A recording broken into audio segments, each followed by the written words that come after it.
சென்னை மாவட்ட ஆட்சியர் அலுவலகம் முன்பு தமிழ்நாடு கிராம உதவியாளர்கள் கூட்டமைப்பு சார்பில் 12வது நாளாக தொடர் போராட்டம் நடைபெற்று வருகிறது.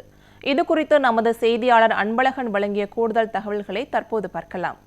12வது நாளாக கிராம உதவியாளர்கள் போராட்டத்தில் ஈடுபட்டு வராங்க.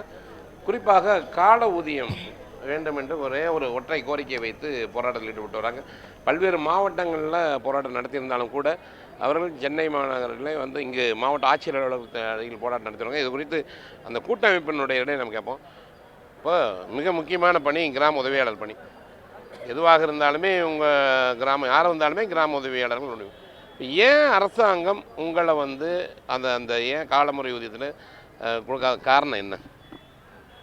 எங்களுக்கு 1/6/1995 அரசாணை 625 அமுல்படுத்தி அரசு அலுவலர்கள் அனைத்து சலுகைகளும் பொருந்து என்று ஒரு அரசாணை உத்தரவு பிறப்பித்தார்கள். அந்த அரசாணையை 3 ஊழியர்கள் தான் அரசாணை பிறப்பிக்கிறது.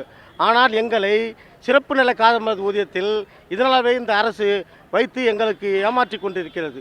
ஆகையால் தயவு கூர்ந்து எங்களுக்கு ஒரே ஒரு கோரிக்கை, 4ஆம் நிலைக்கு இணையான டி கிரேட் ஊதியம். மாண்புமிகு தமிழக முதலமைச்சர் அவர் இன்றைக்கி 12 நாள் நாங்கள் களத்தில் இருக்கோம். இதுவரைக்கும் மாண்புமிகு வருவாய்த்துறை அமைச்சர் எங்களை அழைத்து பேசவே இல்லை. எங்களுக்கு மிகவும் மனம் ரொம்ப வேதனை அடைகிறோம். எதனால் இப்படி இருக்கிறாங்கன்னு ஒன்றும் புரியல. தேர்தல் நேரத்தில் இந்த மாதிரி நாங்கள் வேலையை நிறுத்திட்டு அழைத்து எங்களுக்கு மக்கள் மிகவும் மனவேதனை அடைகிறோம். ஐயா, தயவுசெய்து மாண்புமிகு வருவாய்த்துறை அமைச்சர் அவர்கள் இதனால் அழைத்து பேச, மாண்புமிகு முதலமைச்சர் அவர்களும் இதுவரைக்கும் அழைத்து பேசவில்லை. மாண்புமிகு நிதித்துறை எனக்கு முக்கியமான நிகழ்வே நிதித்துறை தான்.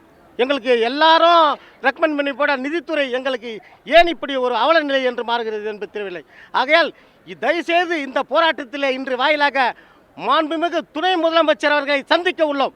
அவராண்ட போனால் தான் எங்கள் விடிய காலம் பிறக்குன்றதை இந்த கூட்டத்தின் வாயிலாக நாங்கள் இன்றைக்கி அவராண்ட முறையிடுறதுக்கு தயாராக இருக்கோம். அடிப்படை அரசாங்க திட்டங்களை அனைத்து திட்டங்களை இப்போ இன்றைக்கி நேற்று தினம் பார்த்தீங்கன்னா மகளிர் உரிமை முதல் நாள் பார்த்தீங்கன்னா 8 மணியில் அக்கௌண்ட்டில் 5000 ரூபாய் ஆயிடுச்சு. அந்த அடிப்படையில் அதுக்கான திட்டங்களுக்கான பணிகள் எல்லாமே இந்த கிராமத்தில் தான். அவங்களுடைய பயனாளிகள் தேர்வு செய்யறது உறுதுணையாக இருந்தவங்க நாங்கள் தான். நாங்கள் என்ன கேட்குறோம், ஒற்றை கோரிக்கை 2 கிராம உதவி சங்கங்களும் கூட்டமைப்பாக இணைந்து ஒற்றை கோரிக்கை வரையறுக்கப்பட்ட காலமுறை ஊதியம் என்பது நமக்கு தான் கேட்குறோம். இது ஆல்ரெடி எங்களுக்கு கொடுத்த விஷயம் தான். 1995 கொடுத்த விஷயம். இது சம்மந்தமாக பல முறை மனு கொடுத்து இது கொண்டு கண்டுக்கொள்ளாத அரசும் இன்னி சூழ்நிலை பார்த்தா எங்களுடைய வருவாய் நிர்வாக ஆணையர் கோப்புகளை இன்றைக்கி தலைமைச் செயலகம் அமைச்சிட்டாங்க. அப்புறம் பார்த்தா கூடுதல் தலைமைச் செயலாளர் கோப்புகளை நிதித்துறைக்கு அமைச்சிட்டாங்க. நிதித்துறை தான் இதுக்கு காரணம் காட்டிங்க. அப்போ சிஎஸ்ஆர் தலைமை செயலாளர் அவரை போய் சந்தித்து பேசுகிறோம். இந்த 14 மணி நேரம் பேசுகிறோம், 4 மணி பேசுகிறோம். பேசுகிறப்ப நான் பேசுகிறேன், உங்கள் செக்ரட்டரிகளை பேசுகிறேன்னு சொல்கிறாங்க. ஆனால் நிதித்துறை பேசுகிறேன். அப்போ நிதித்துறை என்பது என்ன அதிகாரத்தில் இருக்காங்கிறது ஒரு வேதனையான ஒரு கூட்டம் சார்பாக சொல்கிறோம். ஏன்னு சொன்னால் நான் அடிப்படை ஊதியம் தான் நான் கேட்குறேன். புதுசாக ஒன்றும் பெருசாக ஒன்றும் கேட்கல. இந்த மக்களுக்கு சொல்லக்கூடிய திட்டங்களை அரசு எந்த திட்டம் கொண்டு வந்தாலும் அந்த திட்டங்களை மக்களிடத்திலே கொண்டு சேர்ப்பது இந்த கிராம உதவியாளர் தான். இந்த கிராமம் இல்லைன்னு சொல்ல வருவாய் நிர்வாகமே சம்பிச்சு போயிடும். அப்படிப்பட்ட எங்களை இதுவரை அழைத்து பேசாது என்பதே ஒரு வருத்தமான செய்தியாக இருக்குது. இதை நாங்கள் தொடர்ந்து பண்ண நடத்துகிறோம். மீண்டும் இந்த அரசாங்கம் பேச்சுவார்த்தை என்பது அழைக்கவில்லை சொன்னால் ஏதோ தேர்தலுக்காக நாங்கள் ஒன்றும் போராடல. இது தொடர்ச்சியாக இந்த ஆட்சி வந்ததுலேருந்து, இந்த திராவிட மாடல் ஆட்சி திமுக ஆட்சி வந்ததுலேருந்து நாங்கள் தொடர்ச்சியாக மனு கொடுத்து மூவ் பண்ணிக்கிறோம். ஆனால் இதுவரையும் வீடு வீடாக விசாரித்து நாங்கள் தான் இவங்களுக்கு போடலாம், இவங்களுக்கு போடக்கூடாதுன்னு நாங்கள் தான் சொல்கிறோம். கார் வச்சுருக்காங்களா, டிராக்டர் வச்சுருக்காங்க, அது வச்சு இது வச்சுருக்காங்கன்னு சொல்லி கேட்டு நாங்கள் தான் ஃபஸ்ட்டு சொல்லுவோம். அதுக்கப்புறம் தான் விஓ ஃபார்வேர்ட் பண்ணுவார். ஆனால் மகளிர் உரிமை தொகை இன்றைக்கி 5000 ரூபா ஒவ்வொரு அக்கௌண்ட்டுக்கு எதுக்காக போட்டாருன்றது ஓட்டு வாங்கிறதுக்காக உடனே 5000 ரூபா போட்டாரா என்னன்னு தெரியல முதலமைச்சர். ஆனால் 3 மாத காசை போட்டு மறுக்க 2வது கோடை விடுமுறைன்னு சொல்லி அவர் போட்டிருக்கிறாரு.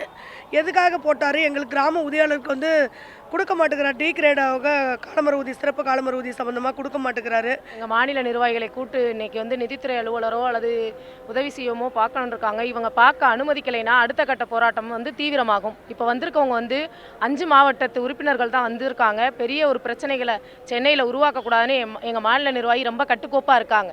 அதை இருந்து ஒரு 5 மாவட்டமாக தான் வர சொல்லி இங்கே போராட்டம் பண்ணிகிட்டு இருக்காங்க. எல்லா மாவட்டங்களுமே இங்கே வந்தால் சென்னை சம்பிச்சிரும். ஏன்னா ஆனால் யாருமே வேலைக்கு போகலை. காலவரையற்ற வேலை நிறுத்தம்னு நாங்கள் அங்கே லெட்ரு கொடுத்துட்டோம், லீவ் லெட்ரு கொடுத்துட்டோம். ஆனால் 5 மாவட்டமாக தான் வர்றோம். நாளைக்கு போராட்டம் தீவிரமாகும். போராட்ட களங்களை மாற்றி போராட்டங்களை வித்தியாசமாக வேறு விதமாக பண்ணுறதுக்கு எல்லாம் தயார் பண்ணிகிட்டு இருக்காங்க. அதுக்கு முன்னாடி இன்றைக்கி அனுமதி கோரியிருக்காங்க.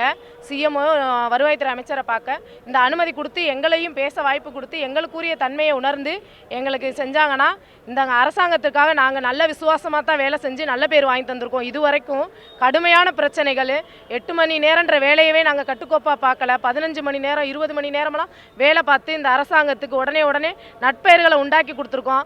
அதுக்கு எங்களுக்கு ஒரு சன்மானமாக கூட இந்த காலமுறை ஊதியத்தை கொடுக்கலாம். ஆனால் நாங்கள் போய் கேட்டால் நிதித்துறை அலுவலர்கிட்ட இருக்குன்னு சொல்கிறாங்க. நிதித்துறை அலுவலர் வந்து எங்களை பேசவே மறுக்கிறாங்க. லெட்ரு மட்டும் அங்கே கொடுத்துருக்காங்க, நிதித்துறை அலுவலர்கிட்ட இருக்கு உங்கள் கோப்புன்ட்டு. அதை நகர்த்தி 31 வருஷ போராட்டம் இன்னைக்கு நேற்று அல்ல, இன்னைக்கு நேற்று போராடினா கூட நீங்கள் ஏளனம் பண்ணலாம். 31 வருஷம் 95லேருந்து இன்னைக்கு 31வது வருஷம் அடியெடுத்து வச்சு நாங்கள் போராடிட்டு இருக்கோம். இல்லைன்னா இந்த தேர்தலுக்காகத்தாண்டி நீங்கள் எங்களை புறக்கணிக்கலாம், அதுவும் செய்ய முடியாது. ஏன்னா 31 வருஷமான போராட்டம், கிராம உதவியாளர் போராட்டம் இன்னைக்கு வந்து ரொம்ப மனமுடைஞ்சு தான் இங்கே உட்காந்துருக்காங்க. யாரும் மன திருப்தியோட நம்ம கிராமத்துக்கு போல நிம்மதியாலாம் உட்காந்துருக்கல. இன்னைக்கு 13ஆம் நாள் போராட்டம். இன்னும் வருங்காலங்களில் இன்னும் வந்து போராட்டங்களை தீவிரப்படுத்தி செய்ய இருக்கிறோம். இவர்களுடைய ஒற்றை கோரிக்கையை அரசாங்கம் நிறைவேற்ற வேண்டும். அந்த நிதித்துறை கிட்ட அந்த ஃபைல் இருக்குன்னு சொல்கிறாங்க. உடனடியாக அதிக நடவடிக்கை எடுக்க வேண்டும் என்பதுதான் ஒட்டுமொத்தமான கிராம உதவியாளர்களின் ஒரு கோரிக்கையாக உள்ளது. ஒளிப சுந்தருடன் அன்பழகன்.